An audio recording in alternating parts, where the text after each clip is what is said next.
Ketika di Medan saya diuji oleh seorang Batak yang masuk Islam.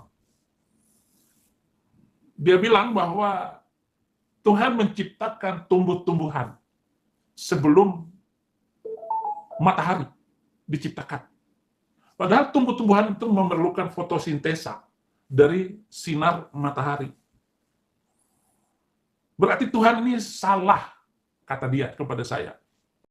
Assalamualaikum warahmatullahi wabarakatuh. Masih kembali di channel terbaru saya. Tentu saja kita sudah mendengarkan bagaimana cuplikan dari Saifuddin Ibrahim Bonga ini. Jadi di sini Saifuddin Ibrahim ini membahas tentang ayat Alkitab. Ketika di Medan, Saifuddin Ibrahim ini pernah ditanyai seorang mualaf, kenapa Tuhan itu lebih dulu menciptakan pohonnya baru ada mataharinya, sedangkan pohon ini tidak akan hidup kalau tidak ada matahari.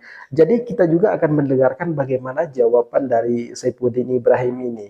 Di sini sebuah kitab suci itu diuji dengan masa yang akan datang, dengan masa sekarang dan masa yang akan dulu. Apakah dari ketiga masa ini ayat sebuah kitab suci ini ada bertentangan? Jika ada bertentangan dengan masa sekarang, dengan masa yang akan datang, maka ini bukanlah sebuah kitab suci, karena Tuhan itu yang menciptakan. Tentu Tuhan itu tahu bagaimana cara menciptakannya.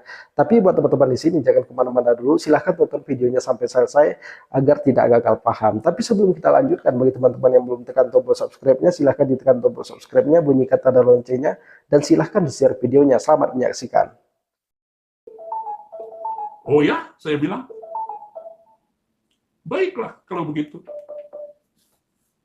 Saya jawab ya silakan Pak Pendeta, kata dia. Tumbuh-tumbuhan memerlukan fotosintesa sinar matahari. Tetapi sinar wajah Tuhan lebih daripada sinar matahari itu untuk memerlukan apapun. Saya bilang begitu. Kita sudah mendengarkan bagaimana jawaban dari Pendeta Saifuddin Ibrahim Bonga ini. Jadi kenapa Tuhan itu tidak menciptakan mataharinya? Karena sinar Tuhan itu katanya melebihi matahari, makanya Tuhan itu tidak menciptakan mataharinya. Inilah jawaban dari pendeta internasional, karena Saifuddin Ibrahim pernah mengatakan kalau dia itu pendeta internasional, tapi jawaban yang diberikan oleh Saifuddin Ibrahim itu jawaban orang sakit jiwa. Jadi memang di sini ada beberapa ayat Alkitab itu bertentangan dengan sains, teknologi, meteorologi. Dikatakan di dalam Alkitab bahwa langit ini katanya punya tiang, tapi sampai sekarang belum ada ilmuwan yang membuktikan kalau langit ini punya tiang.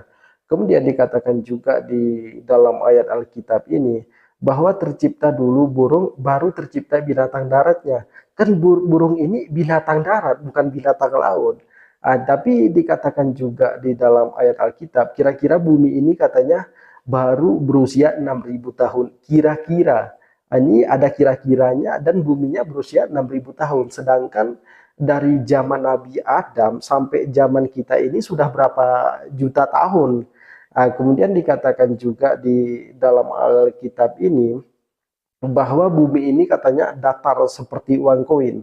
Tapi kita bisa lihat bagaimana pemotretan NASA, bagaimana penemuan-penemuan para ilmuwan kalau bumi ini bulat.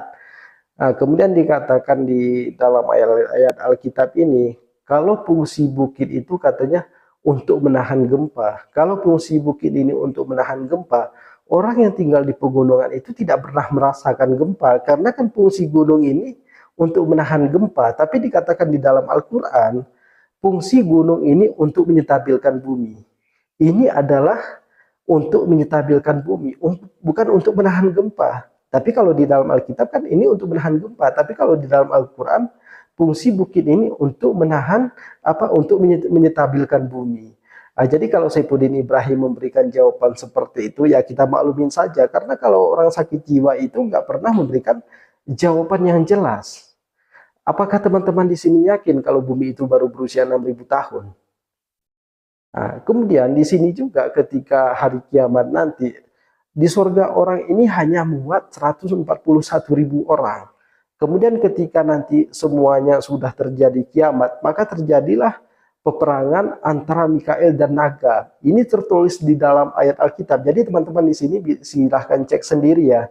Mungkin teman-teman ragu dengan perkataan saya, silahkan cek sendiri. Apakah benar yang saya katakan?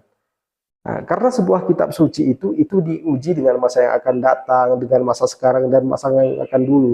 Kalau kitab suci itu tidak pernah bertentangan dengan sains teknologi embriologi. Jadi kita dengarkan bagaimana ocehan dari Saifuddin Ibrahim selanjutnya. Dia diam. Jadi Alkitab nggak salah. Tentang penciptaan itu Tuhan telah menciptakan, benar, menciptakan tumbuh-tumbuhan dulu sebelum matahari.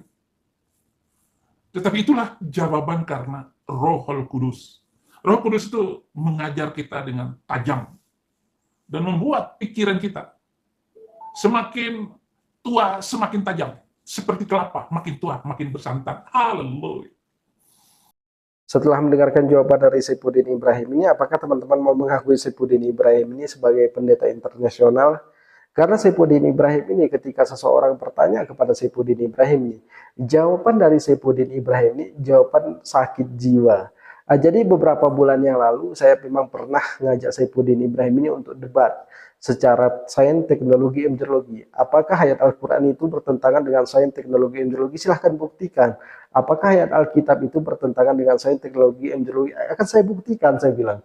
Tapi Saifuddin Ibrahim ini tidak menerima tantangan saya. Kemudian beberapa hari yang lalu Saifuddin Ibrahim ini mengatakan kalau mereka ini sudah menemukan naskah Injil yang asli.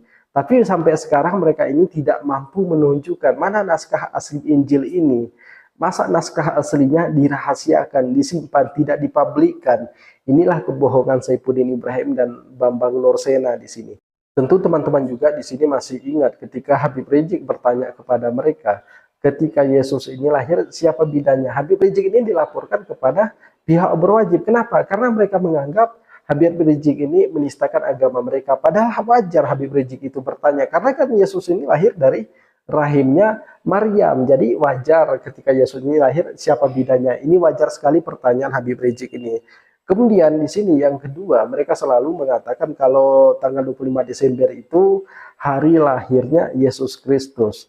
Padahal pendeta terkemuka di dunia Abineno mengatakan sampai saat ini kami tidak tahu kapan lahirnya Yesus ini.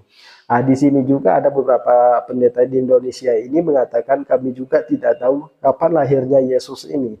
Ada yang mengatakan di Januari, ada yang mengatakan di Desember. Tanggal 25 Desember itu adalah hari lahirnya anak Dewa Matahari, bukan lahirnya Yesus Kristus. Jadi buat teman-teman sekalian di sini, memang kebohongan itu banyak diumumkan oleh Saifuddin Ibrahim. Jadi setiap ucapan Saifuddin Ibrahim ini 99%-nya nol. Dia ini hanya membual untuk mengemis donasi. Ujung-ujungnya setiap Saifuddin Ibrahim ini melakukan khotbah, pasti ujung-ujungnya itu minta donasi. Jadi kepada teman-teman mungkin cukup sekian. Assalamualaikum warahmatullahi wabarakatuh.